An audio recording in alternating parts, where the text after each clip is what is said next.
O desenvolvimento infantil é um assunto bem amplo e que gera muitas dúvidas nos pais e responsáveis.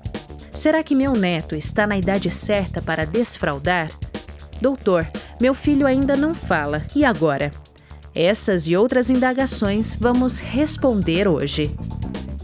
Esse é o Viver é Melhor de hoje, que convida você a essa conversa, essa discussão, lembrando, e a gente já começa logo de início com essa reflexão, esse alerta, digamos assim. Cada família é uma, cada uma tem o seu jeito de viver, seu estilo de vida, sua cultura, mas há questões que são fundamentais para o desenvolvimento humano.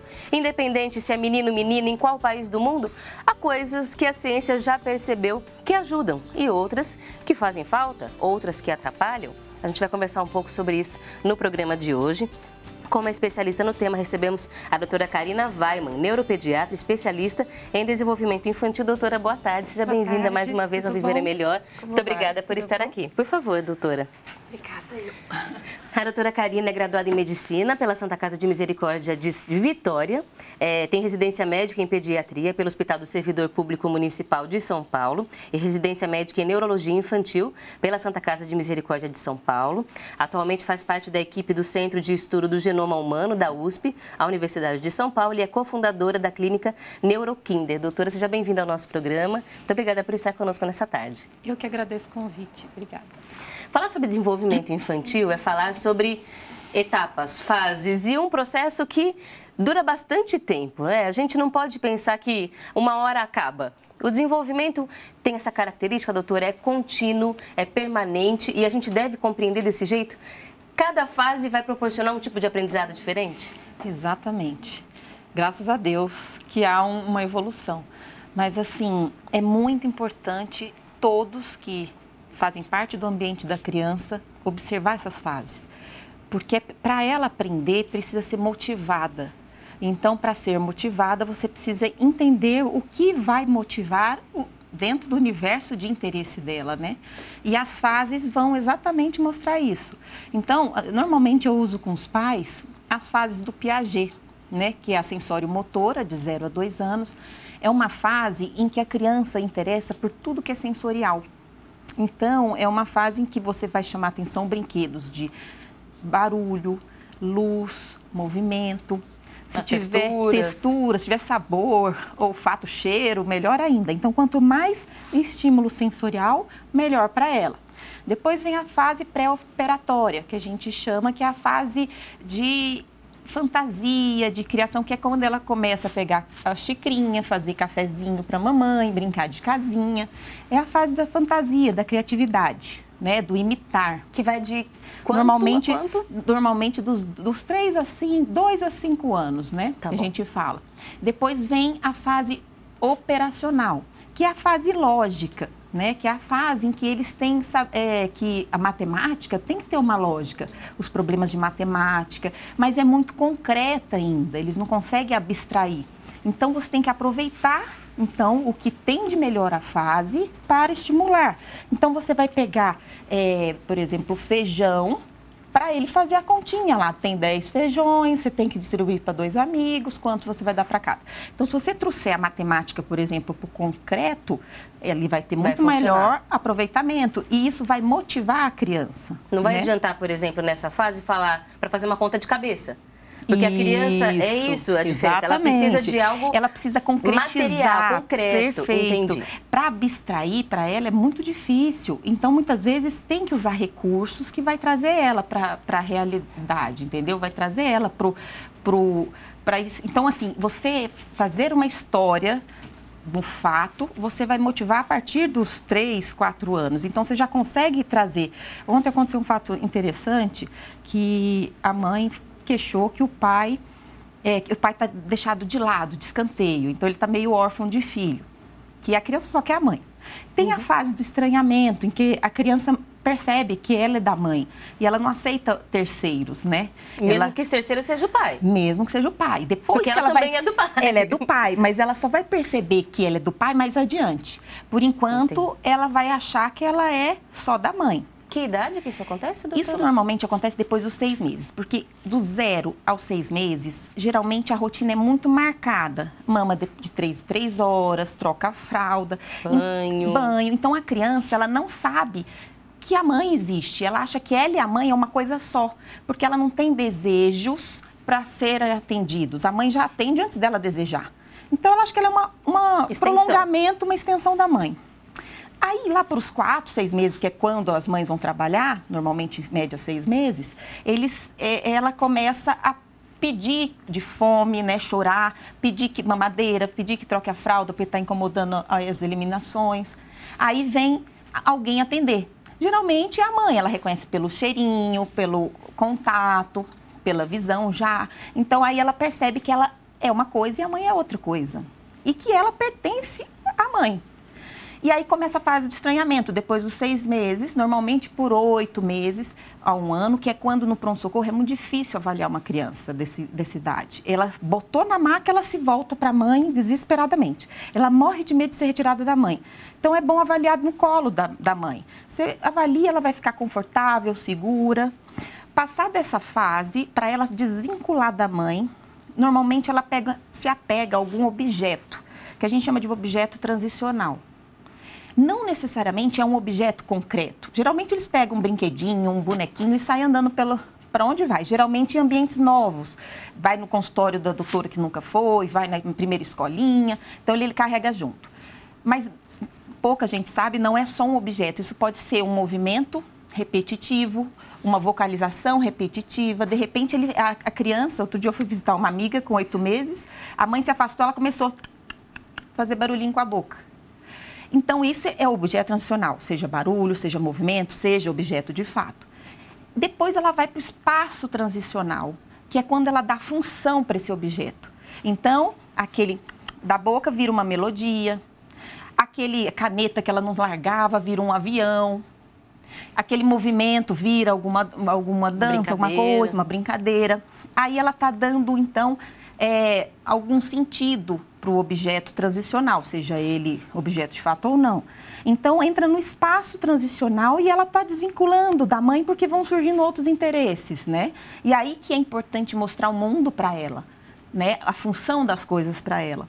E hoje a gente sente uma carência enorme disso, porque os pais trabalham muito, têm pouco tempo. Não por culpa, né? Não voluntário, não porque querem, mas assim, a gente percebe essa carência e essa dependência, né, dos eletroeletrônicos, que a gente chama, muita estimulação luminosa, que chama atenção desde os pequenos, que estão na fase sensório-motora, que gosta de luz, movimento. Então, vídeos adoram. Você pode ver, os meninos não estão falando, mas estão lá, procurando vídeo no YouTube. E aí a gente percebe que falta exatamente esse mostrar o mundo. Então, fica um mundo restrito, né, das crianças. E outro dia foi interessante, chegou uma criança de 2 anos e 4 meses, nunca teve nada, falou, fez todos os marcos do desenvolvimento certinho. A mãe veio de Porto Velho para São Paulo para ter o bebê, que estava grávida, ficou 3 meses às custas do recém-nascido, o irmãozinho, deu uma negligenciada no outro. E o outro ficou muito o dia inteiro no tablet. Ela fala, doutora, foi o dia inteiro no tablet. Ele parou de falar e parou de comunicar. E veio com a suspeita de autismo. E não tem nada de autismo. Mas ele não se comunica e não, de nenhuma forma, nem verbal, nem gestual. Não aponta mais, não olha nos olhos. E é ele e o telemóvel dele lá. Que geralmente ou é um tablet ou um celular. Então, assim, é retirar. A mãe me trouxe já a questão pronta, falou, olha, tirei 1 semana, ele é outro. Então, quanto menor a criança, melhor a resposta terapêutica. Vamos considerar que a terapêutica foi retirar o estímulo inadequado ou exagerado. E aí a criança respondeu super bem. Então, quanto menor a intervenção, melhor a resposta. Ou seja, mais rápido ela vai desenvolver e melhor, né? Porque a gente tem muitos neurônios soltos e que depois vão se conectando à medida que dá estímulo. E as podas neuronais vão tirando aqueles que estão soltos. Então, não pode deixar neurônio solto. Tem que ligar todos logo, então, muito estímulo. Não estímulo de tablet de celular. Estímulo de contato, de conversa, de brincadeira. Exatamente. Aquilo que hoje a gente tem que fazer assim no suor para conseguir garantir esse tempo. Exatamente. Então, quando a gente fala, não é quantidade, é qualidade. Que você tem uma hora com seu filho, que seja uma hora bem aproveitada para a faixa etária, para os interesses da criança. Então, você tem que conhecer as faixas etárias. Eu prefiro que os pais vão para a internet procurar sobre desenvolvimento infantil do que sobre autismo. Porque aí ela fica tão desesperada, ai, meu filho virou autista porque ficou 3 meses no celular. Não, eu quero que ela leia o que estimula uma criança daquela idade e invista nisso. O pouco tempo que ela tem, invista legal para ele responder super bem. Agora a gente pode ajudar ou atrapalhar, mas a gente não quer atrapalhar. E aí a gente começa a pensar exatamente nas fases. Quando tá o bebezinho, a gente fica lá falando na frente da criança, repetindo um monte de palavras, torcendo para falar mãe primeiro, papai primeiro, né? Ficar a família toda fazendo aquele treinamento. Isso é estímulo, doutora? Eu falo assim, toda criança aprende com 2 coisas, repetição e relação, simbolismo, você conseguir vincular uma coisa na outra. Um exemplo, ontem, essa menininha, ela veio falando autista, mas ontem ela surpreendeu a todos, falou doutora, veio, tá.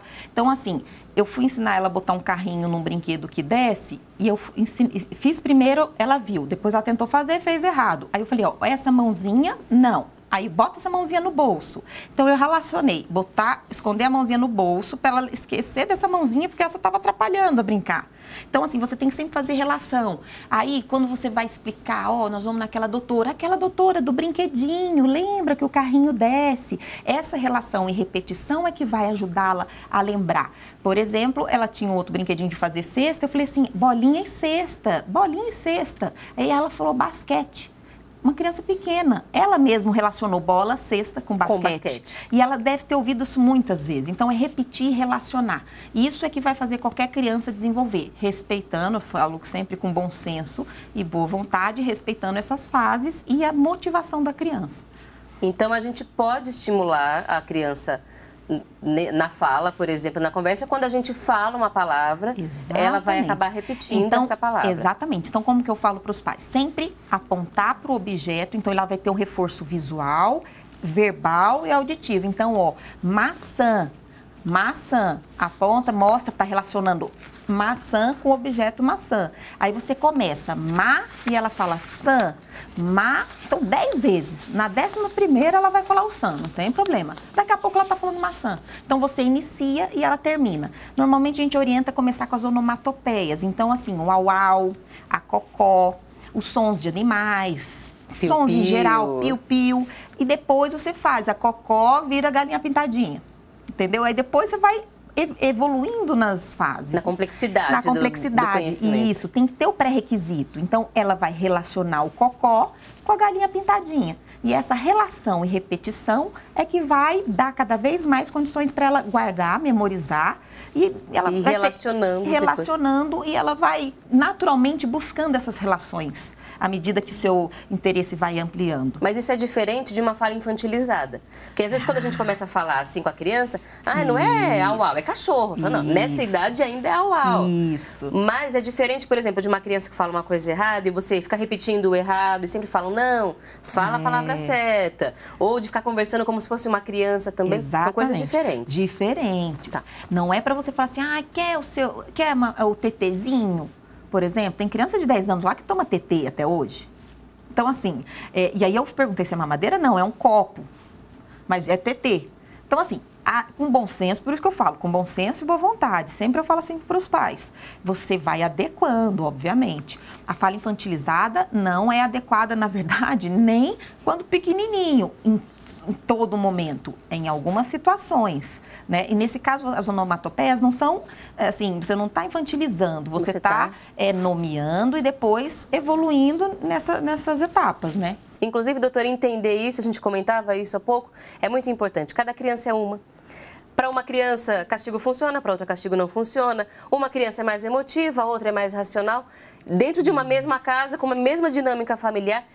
E a gente não pode querer padronizar o cuidado com a criança, certo? Certo. Você conhece, eu falo para os pais, vocês conhecem seus filhos melhores que qualquer um. Então, muitas vezes tem conflito escolar que a professora não sabe lidar. Aí levam para os pais, eles sabem até certo momento, porque se perde um pouco no desenvolvimento, na faixa etária da criança. Para eles, a criança vai ser sempre pequenininha em alguns aspectos, ou aquela que se destaca como muito madura. Então, tem essas questões. E por isso que eu sempre oriento no consultório e assim, em aulas, que tem que racionalizar para a criança. Você tem que unir o emocional e o racional, tanto para aquele que é mais racional, quanto aquele que é exageradamente emocional. Então, você sempre tem que trazer um exemplo. A criança quer tomar sorvete, eu sempre dou esse exemplo porque fica claro os dois extremos. Você quer porque quer tomar sorvete, mas a garganta está com pus na garganta, está infeccionada. A mãe fala, não vai tomar. E a criança quer tomar, seja qual for a faixa etária. Mesmo aquelas que já têm uma compreensão melhor. Então, ela tem que pegar e falar, olha, agora tá doente, tá dodói, quando melhorar, se for a criança for pequena, senão fala assim, olha, tem pus, infecção, o ambiente frio vai piorar, vai manter essa infecção. Assim que melhorar, a gente volta, eu te dou um sorvete, prometo. E prometeu, tem que cumprir com a criança. Então, você está puxando para o racional. Ela está envolta no emocional, assim, submersa naquela vontade de sentir o gosto do sorvete, o prazer do sorvete, e esquece de racionalizar. Então, a mãe puxa. Ou tem aquele racional demais, que pega, não toma mais sorvete porque botou na cabeça dele que sorvete dá dor de garganta e vai dar pus na garganta. E não piora uma já instalada. Então, ele criou uma crença de que sorvete, e bloqueia, adora sorvete, mas ele deixa de tomar o sorvete, ele não quer saber a emoção que trouxe o sorvete, mesmo se ele relaciona com um momento gostoso do passado, com os pais, num parque, ele bloqueia o emocional e fica botando, sorvete não toma porque dá dor de garganta. Então, tem os dois extremos. E aí eu faço uma analogia a um rio. Então, tem o caos, a borda do rio, que é o caos, e a outra borda do rio, que é a rigidez. Então, a borda do rio da rigidez é quando a criança está só racional. E a do caos, ela está estritamente emocional. O ideal é o barquinho andar no meio das duas bordas, nem se raspar no caos e nem da rigidez. Preso no caos e nem preso na rigidez. O ideal é integrar as duas e andar no meio do rio. E isso com o desenvolvimento, com a lateralização cerebral, quando a criança já determina o lado que ela vai ser dominante. Então, ela consegue fazer isso. E você tem que ensiná-la a fazer isso em alguns casos. E quando pequena, sempre. Você tem que racionalizar para ela. Porque ela não sabe racionalizar. Ela não vai conseguir. Às vezes a gente fala sobre isso. Mas como é que você não pensou que isso podia dar errado? Isso. Ele não tem condição ainda de pensar racionalmente no que pode dar errado naquela brincadeira perigosa? Condição, dependendo da faixa etária, tem. Ele tem que ter estado de espírito para buscar essa memória operacional, esse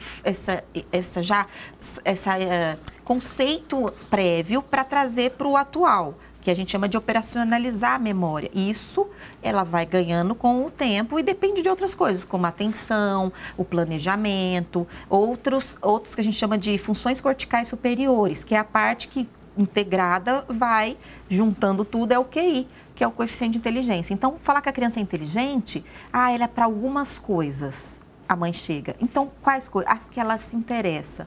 Claro, primeiro ela se motiva, depois ela presta atenção naquilo que ela está motivada para planejar e executar. Então, a gente vê muito isso no consultório, uma dispraxia, uma desorganização motora, porque a criança não está prestando atenção no que ela está fazendo, está prestando atenção em outra coisa, que ela quer outro brinquedo, mas quando ela presta atenção, interessa naquele brinquedo e o mundo, ela exclui o mundo e fica naquilo, ela faz com uma destreza impressionante. Mas quando ela está desfocada, ela faz tudo atrapalhado. Então, assim, a mesma coisa na fala. Hoje a gente vê muita apraxia de fala. Ontem a criança falou testa, ele chamava. Eu falava cesta, ela testa. Porque T e C, ela tem que ver a parte motora, ela tem que aprender. Quando você vai iniciar o aprendizado de andar de bicicleta, você não sabe. Se você não presta atenção, você cai.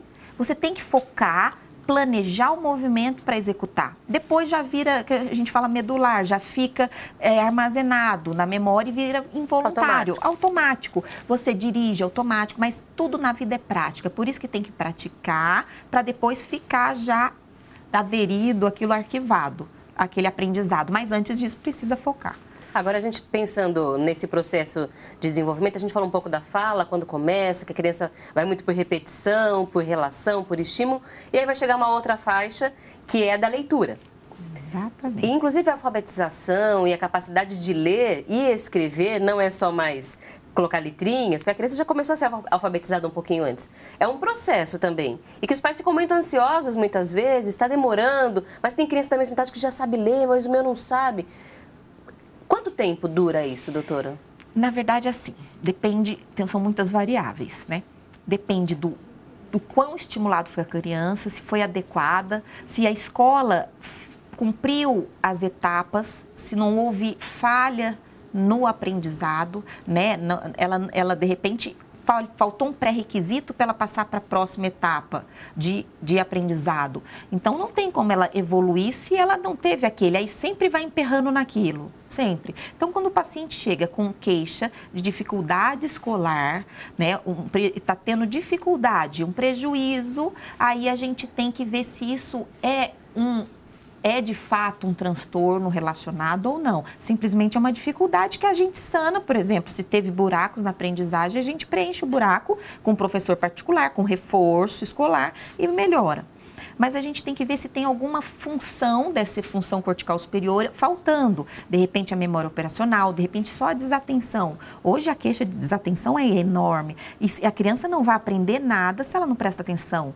Né? Porque ela tem que focar naquilo para conseguir fazer aquele processo. Para planejar, para ela ver como fazer, para ela planejar e executar de forma adequada. Então, o que a gente primeiro vê? O sono. Tá dormindo legal? Porque a criança que não dorme, ela fica irritada, ela fica ansiosa, instável emocionalmente, né? Ela se frustra com facilidade, intolerante e desatenta, agitada, uma agitação psicomotora enorme. Então, a gente tem que garantir as funções básicas para ter uma vida normal. Então, eu deixo ela próximo do fisiológico para ver o que sobra. Então, tem que ver se está comendo direito. Um jejum prolongado irrita, falta de glicose no cérebro. Você falando da água, é muito importante tomar água antes de dormir e ao acordar, isso todos, não só a criança, porque o cérebro desidrata no sono.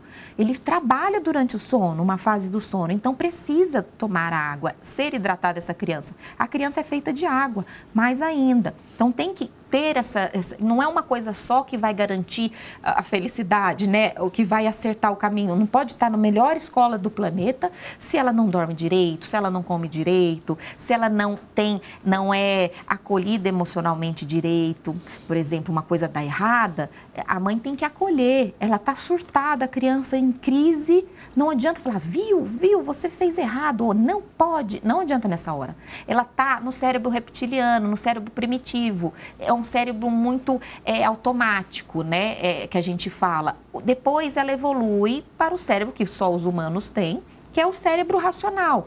Para ela racionalizar, você precisa tirar ela daquele cérebro instintivo, o primitivo, o reptiliano. Então, você acolhe, abraça, espera acalmar, traz ela para o real e aí você vai lá atrás e fala, você lembra que você, na hora de pisar, para não cair de novo, tem que fazer assim, assim, assado, senão ensina ela. A função do pai é orientar e proteger. Então, oriente e proteja. Tenha certeza que ele entendeu o que você orientou, aí ele tem que arcar com as consequências, porque senão não evolui. A criança tem que sair da zona de conforto para amadurecer.